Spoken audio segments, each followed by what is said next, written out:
This city is like no other on Earth. From its penthouses on Fifth Avenue to its pavements in Brooklyn, this metropolis has every type of human activity taking place. But one thing connects all these people: the idea to which this city is dedicated. An idea which connects it to businesses, governments, and people across the globe, and which affects every moment of our waking lives. This is New York City, my city, the city that is an epitome of an idea that changed the world.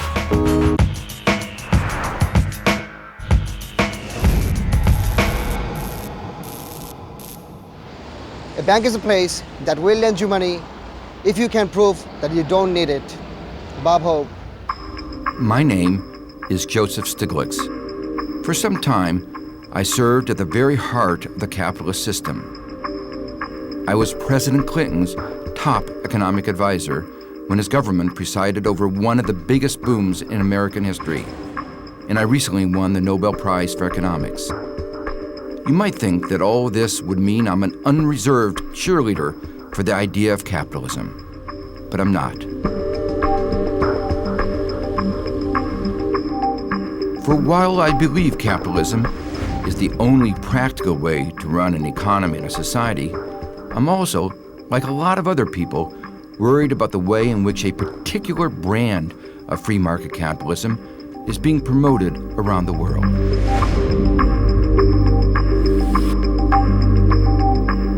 To understand the risks our global economy faces, we need to trace the history of the idea of capitalism itself.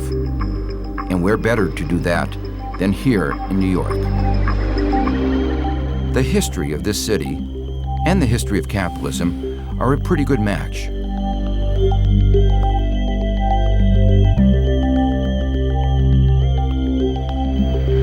From the very first settlers to arrive in the city who bartered and traded in the street markets of Soho, right through to the high finance trading on Wall Street, we see a history of huge growth and the creation of massive wealth. And New York City symbolizes all that is great and all that is deplorable about the capitalist system.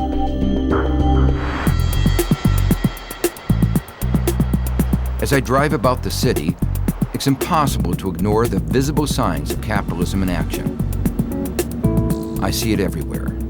The things we buy, the things we sell, the money we earn, and the prices we pay are all part of an economic system we all take part in.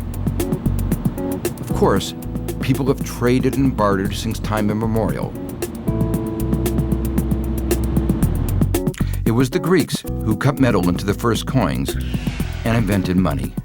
And it's money which has remained at the heart of capitalism ever since. So what is capitalism? To understand that, you have to understand the market. And the most obvious sign of what's happening in a market are the prices. And who sets these prices? We all do. The stall here is competing with the stall across the street. If the price they charge is higher, people will buy across the street. If it's lower, they'll buy here. Here are two kinds of oranges, a large sweet orange and a more traditional smaller orange. If more people like this large sweet orange, the price of the orange will go up. If fewer people like the small orange, the price will go down. And that's how the law of supply and demand works. It gets a balance. It makes sure that the kinds of oranges that people actually want are actually the ones produced. The constant fluctuation in prices in the millions of markets across the globe never stops. And what's happening in the street markets of New York's Chinatown is repeated not only all over America, but all over the world. Ever since the Greeks, people had wondered what the motor that drove this system might be. Some businessmen like to claim that it was altruism that drove them to create wealth. Some thought that the whole system was so perfect, God must be behind it. But then a Scotsman came up with a much more sobering insight. Adam Smith was the first person to try to really understand how the capitalist system works. Smith's book, The Wealth of Nations, was published in 1776, the same year as the American Declaration of Independence. Even as an American, it's not easy to say which is of more historical importance. The Declaration sounded a call for a new society dedicated to life, liberty, and the pursuit of happiness. Adam Smith explained how the economics of this society would actually work. When Smith was writing, the world was changing.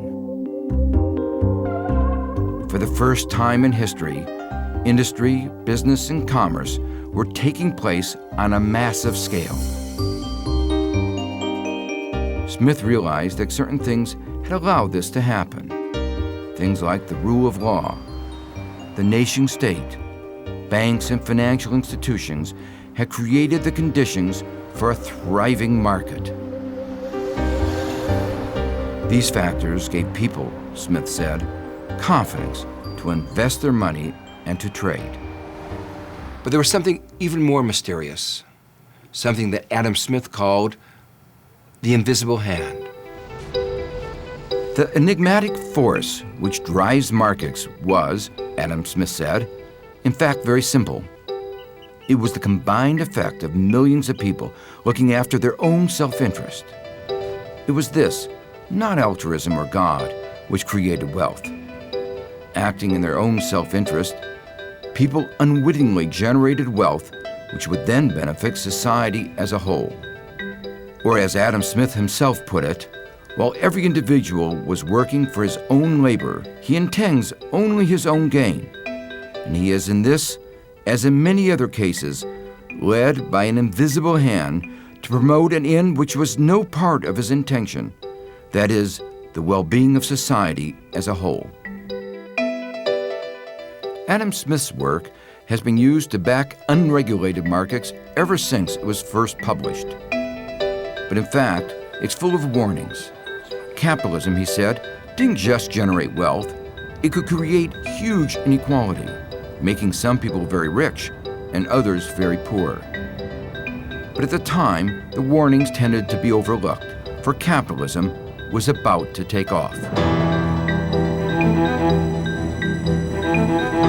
At the turn of the 19th century, one of the biggest and most important changes in human history began. The competition among entrepreneurs fueled innovation. As they struggled to find new ways to make money, they invested in new technology. That's what capitalism did, and that's how capitalism enabled the development of the modern industrial economy. Money is the barometer of society's virtue. Ayn Rand. From the steam engine to the railroads, new inventions found ready backers. These then meant mass production and rapid transport of goods and services on a scale never seen before. And one change led to another. As factories sprang up, laborers moved in their millions from farms to cities. And as investors got richer, money poured into factories, power plants, and mines. Capital, money, was driving the most rapid social change humans had ever seen, transforming the landscape and the way we lived. Now, millions of people became employees, a mass army of labor disconnected from their old agricultural roots. And not just within one country either, but prepared to move across the globe.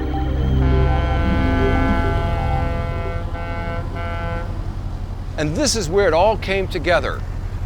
America was a rich country, abundant resources. It needed people to take those resources out, to develop, to exploit them. And it was through this harbor and through this building, Ellis Island, that they came. People were pouring into New York City from all over the world, coming here to do one thing, make a new life. My first ancestors came here around the 1850s from Poland. Others came from Belarus, Russia, Austro-Hungarian Empire in the 1890s. A typical melting pot family. People coming from all over Europe in search of economic prosperity and liberty. And they were not disappointed with what they found.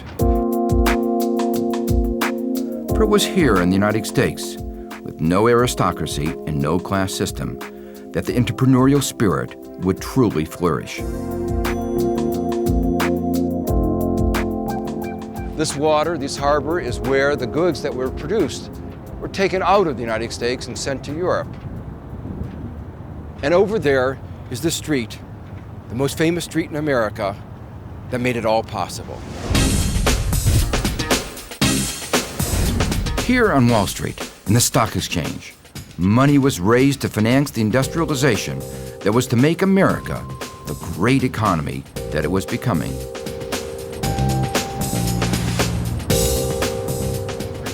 Capitalism had finally found a home. Wall Street and its stock exchange quickly became the single biggest concentration of capital in the world.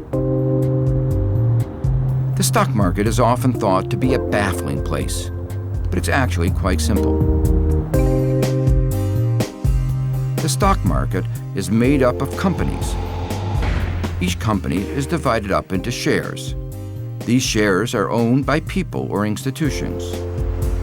The stock market allows the buying and selling of these shares. And why are they doing it? Because it allows them to share in the potential wealth a company might create without owning the entire company. You get just some of the wealth by owning just some of the company. But equally, you take only a small share in the risk that those companies take. And how is that good for the economy? It brings together vast sums of money. But what was really important is accumulating that money. To build a railroad, to build a factory, you needed more money than any single individual could have. You needed to bring money together from thousands, hundreds of thousands of people. In the space of 100 years, the population of the United States more than trebled. New York and its stock exchange was driving the huge economic growth in America, and a similar process was going on in the 19th century across the rest of the planet. The capital, which built up in London, made possible the growth of the British Empire. And as the British Empire grew, capitalism spread to all parts of the world. But it wasn't a level playing field. For while Britain ruthlessly protected its own industries from competition, it forced its colonies to buy its products. Instead of introducing a free and open market across the globe, a real possibility for the first time, colonial powers imposed a trading system that was anything but free. And the legacy of these inequalities and hypocrisies remains with us today.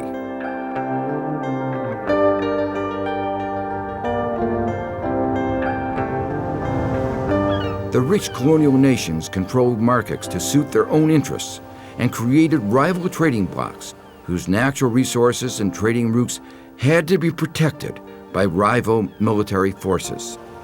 Competition is at the heart of capitalism, but in the colonial era, this competition between empires became poisonous. Economic confrontation grew into something worse. The love of the money is the root of all evil. There were many reasons for the First World War, but there's no doubt that the unstable political situation between the major European countries was exacerbated by their economic competitiveness. The result? War, bloodshed, and slaughter on an unprecedented scale. After the war, with over 20 million people killed, there were attempts to lower the level of ferocious economic competition among nations. But the faith in capitalism was largely unshaken. The 1920s seemed to many at the time to be the harbinger of good times. After the devastation of war, the rapid rebuilding seemed to prove that capitalism had a new energy. millions became investors for the first time, buying stocks and shares with ever-increasing enthusiasm. Nowhere more so than in New York, where the Roaring '20s saw the city experience a boom which made it the most dynamic and successful city in the world. There had, of course, in the past been booms, but nothing on this scale. And though these booms have been followed by busts, this boom, it seemed, might be permanent. By the fall of 1929, the boom was the longest on record, and there seemed to be no clouds on the horizon. The real measure of your wealth is how much you would be worth if you lost all of your money. Anonymous. On the 23rd of October, 1929, everything seemed normal. One top American investor said, "Now is the time to invest." The next day would change America and capitalism forever. Adam Smith had said that there was an invisible hand which drove markets, and one of the things that guide that invisible hand is confidence. Without confidence, people will refuse to invest their money. On October 24th, 1929, the value of shares plunged, and suddenly the rosy optimism of just a day before evaporated. Confidence dissipated, prices fell, and just kept falling. The average share price had peaked at 386.1 on the 3rd of September 1929.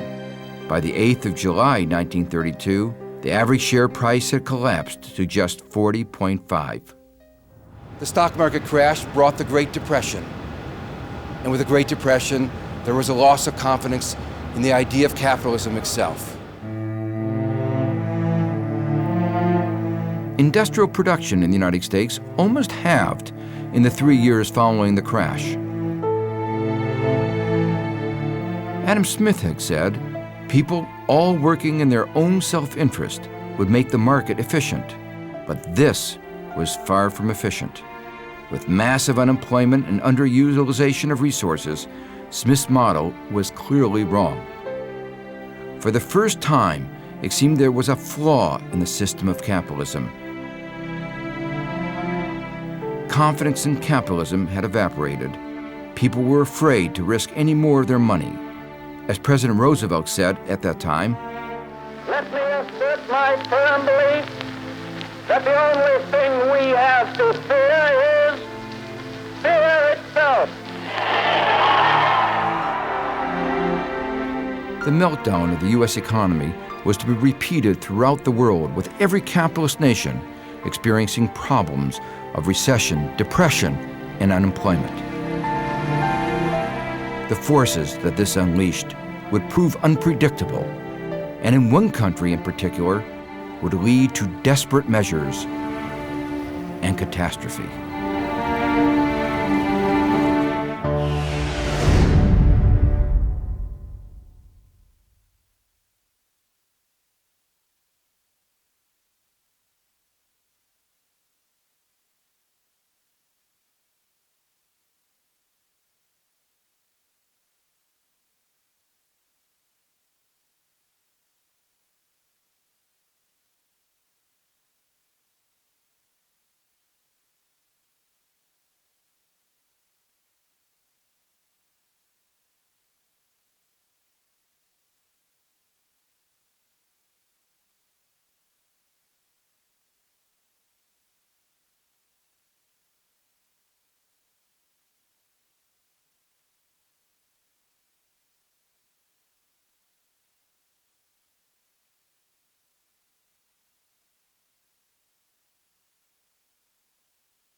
New York has experienced firsthand the ups and downs of capitalism.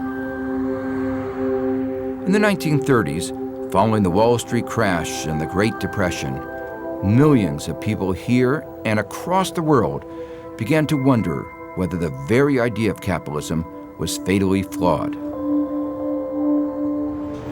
Fascism is capitalism in decay.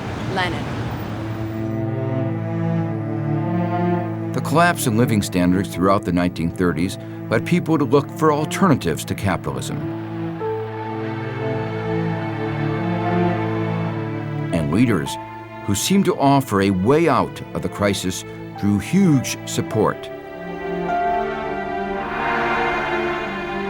In Europe, perhaps the gravest consequence of the Depression was the rise to power of Adolf Hitler. He ruthlessly exploited disaffection with capitalism. I don't believe Hitler and the Nazis would have come to power in a prosperous Germany. Poverty led to their rise and ultimately to World War II.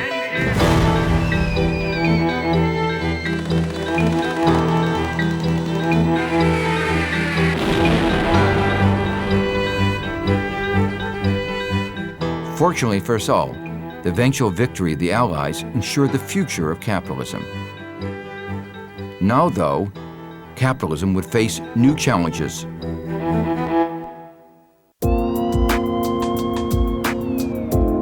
After World War II, capitalism, managed capitalism, that had taken to heart the lessons of the Great Depression, would dominate the scene for 50 years. But for the first time, capitalism had a real competitor.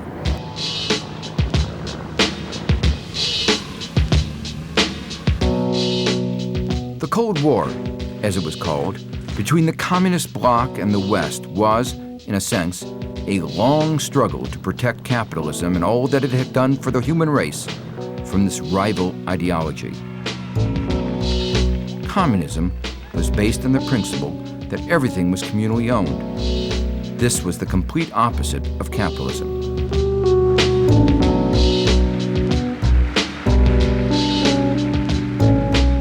For 50 years, these two opposing ideologies would slug it out like two heavyweight boxers, often coming very close to conflict and even war.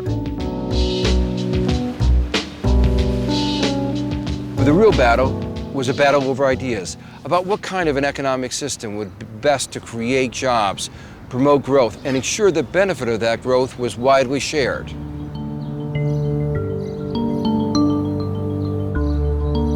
We here in the West still believed in the system of capitalism. But what kind of capitalism should it be?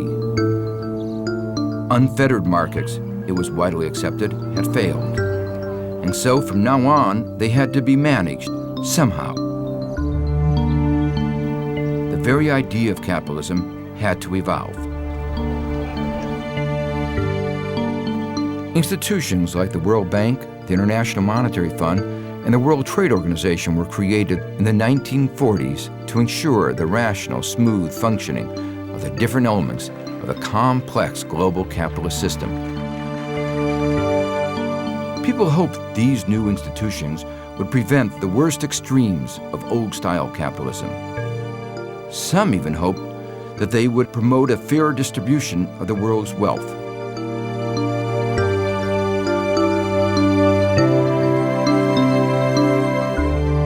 It wasn't just internationally that capitalism was reformed. Within Western nations, economic policy changed radically, and welfare states were created to protect those people in society who would otherwise fall foul of the dynamic market. Of course, not everyone agreed about exactly what degree of regulation was required. But the proof of the pudding of the virtues of this new balance between markets and governments was to be the enormous economic boom of the 50s and 60s. The more money an American accumulates, the less interesting he becomes. Gore Vidal. In the quarter of a century after World War II, the economies of America and the West enjoyed remarkable growth. Economic conditions were stable, and unemployment remained low, and the standard of living rose immeasurably. In the 1960s, for the first time in history, the youth, of which I was one, had a voice, they had power, and most importantly, they had money. And in the West, as a whole, a generation emerged which was perhaps the first to take for granted wealth and security. There appeared to be jobs for all. Consumerism offered a range of choices we'd never had before. All this was the result of an experiment in a new form of managed capitalism. At the time, it seemed as if the experiment might be permanent. But it wasn't to be. By the 1970s, something was going wrong. Growth slowed, and a new combination of recession and inflation appeared. Economists differ on what the real cause of the problem was. Some argue that it was largely a result of the quadrupling of oil prices. Others, that the economic strains of the Vietnam War unbalanced the global economy. Certainly, the war in Vietnam highlighted how the capitalist system could be affected by political and social events. Yet others argued that this turbulence had become endemic. Some suggested it was actually a result of trying to constrain markets. Whatever the cause, the consequences were serious. The global economy experienced recession and inflation. In the UK, this led to falling living standards, which provoked unions into strikes, which culminated in the so-called Winter of Discontent, when the country ground to a standstill. I think it stinks like all the other damn strikes in this country run by the filthy socialist communist unions. In the United States, inflation reached record highs. It appeared that a radical approach was needed. And it arrived in the shape of an Iron Lady and a Hollywood movie star.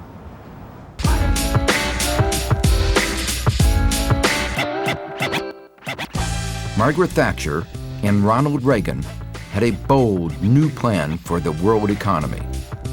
They believed that they could somehow return the global economy to a form of free market, unregulated capitalism. This, they said, would unleash the enterprise of individuals.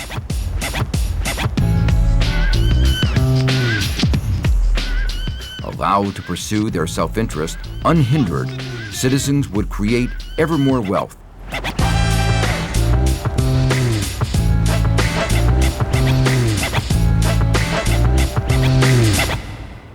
'Tis money that begets money.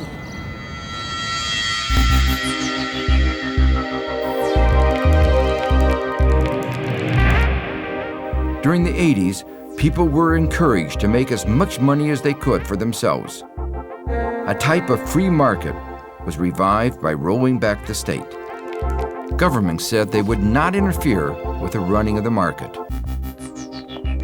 Welfare expenditures were cut.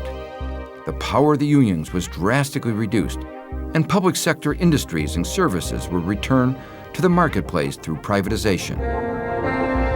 Financial markets were deregulated. And for a while, it seemed to work. The economies of the UK and the United States came back stronger than ever. It seemed too good to be true. And it was. You take my life where you do take the means whereby I live. William Shakespeare.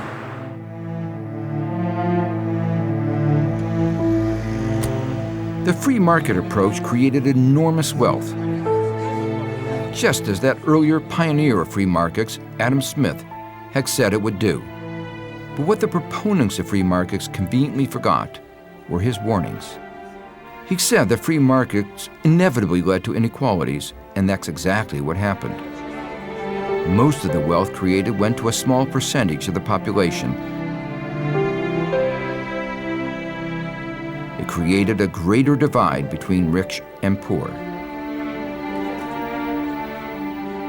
And as markets were freed up, they became more volatile. In the UK, there was turbulence in the financial markets, which culminated in the collapse of the pound on Black Wednesday in 1992. Today has been an extremely difficult and turbulent day. Massive speculative flows have continued to disrupt the functioning of the exchange rate mechanism.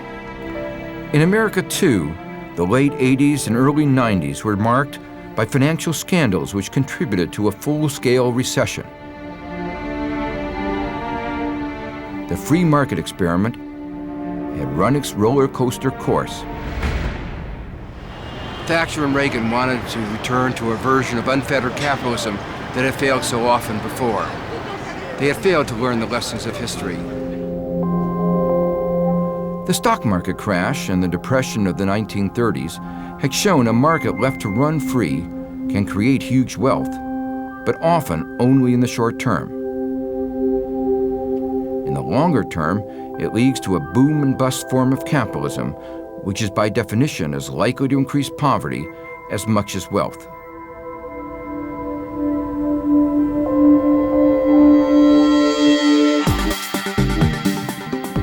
Throughout the 90s, the world's major economies slowly struggled to find new methods to control the capitalist system and safeguard against the extremes of the market. It was not until President Clinton and Tony Blair reasserted the need for a more balanced role between government and the market did growth resurge to levels that had been decades earlier. I experienced it all firsthand. I served in President Clinton's cabinet and supported him in his plans to improve the performance of the American economy. We moved away from a dogmatic obsession with free markets. The only reason to have money is to tell any son of a bitch in the world to go to hell. Humphrey Bogart. And what of capitalism's historical rival? The fall of the Berlin Wall indicated the end of the Cold War. And soon it became clear that the people of the former Soviet bloc wanted the same opportunity to generate wealth and prosperity as we enjoyed in the West. The fall of communism seemed to leave capitalism as a system unopposed across the world. Here, in Times Square, it could almost be a shrine to just how dynamic the capitalist system has become. The relentless stream of adverts are selling goods and products from all over the world. There's long been commerce among the countries of the world, but recently something has changed, and that change is globalization.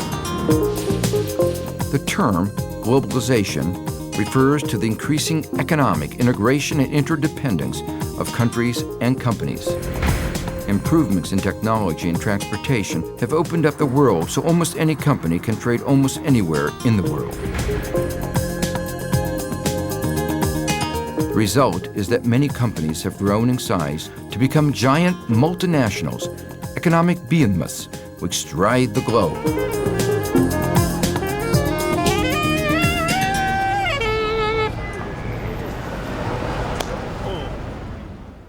If you can count your money, you probably don't have $1 billion. John Paul Getty.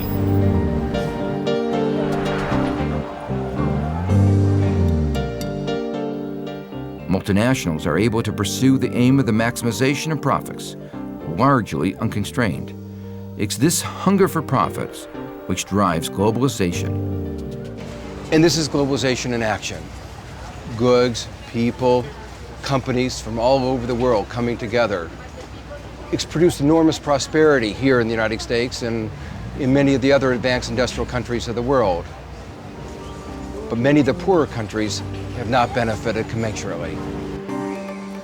The problem is that multinational companies have such tremendous reach and power that they can dominate the governments of impoverished nations and muscle their way past regulations. Often, they even have more money than the countries themselves. We now have a truly global economy, but it's not working, or at least working as well as it should. The distribution of wealth among the world's populations is very unequal. 1 in 6 of the world's population lives in poverty. Bridging this gap is perhaps the greatest challenge facing mankind today. Those who believe that markets simply have to be left to be free would have us believe that eventually wealth will flow to the poor. But there's ample evidence that this just doesn't happen. The problems of unfair trade agreements, first established in the colonial period, have never been fully addressed. Many countries in the developing world have been saddled not only with unfair trade agreements, but with enormous debt burdens. For some of the countries, globalization is making their situation worse, not better. These problems need to be tackled. For although capitalism as an idea may seem triumphant now, the excesses of globalization threatens to ruin its reputation.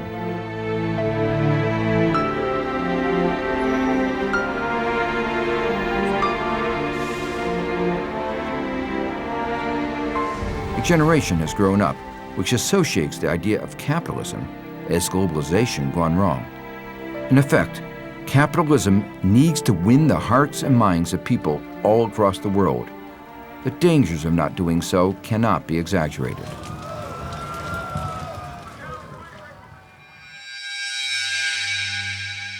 This was New York City's darkest hour.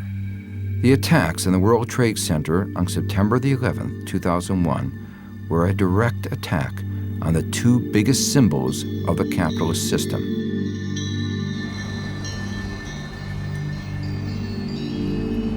Since then, the U.S. government has launched a war on terror, but hasn't neglected the deeper causes of global insecurity.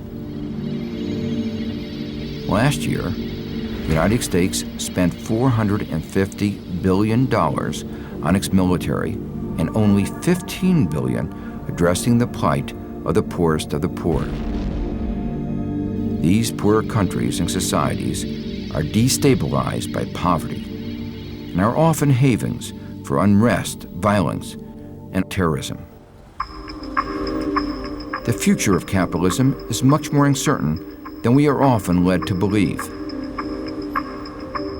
The dangers of globalization must be addressed, but how? International multinationals must be regulated for a start, followed by a comprehensive overhaul of the international institutions which run the world economy, such as the IMF, the WTO, and the World Bank, to remove the inbuilt unfairness of the system. And then, there's the obscenity of the level of debt poor countries are saddled with.